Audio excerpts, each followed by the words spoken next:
How to deal with the Taliban? Now this is a huge question, particularly for the government of Pakistan and of course Afghanistan. The fact of the matter is that the Taliban are not a foreign element. They're coming out of local social structure. We have seen that a foreign power cannot blow them off the face of the earth.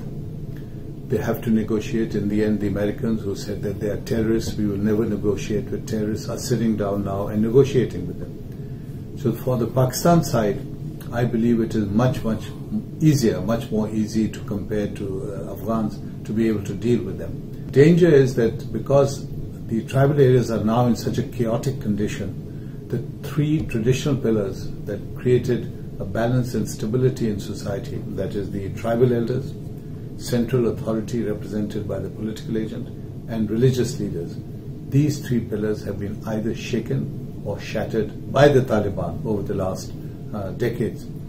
So who do you deal with?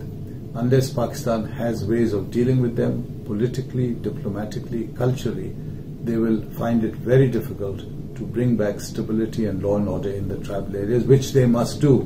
Without this, it will mean endless conflict, endless violence, and huge demands on the Pakistan exchequer and the Pakistan army. Again, the Taliban are part of that structure and they have to be brought back into the mainstream so that they are checked and integrated or reintegrated into society, and that can only be done if those three pillars are in some ways reconstituted, of course in very different ways from the past, but so that there is some authority working in the tribal areas that can act as a cushion between the central government, its security forces, and the local people of the tribal areas.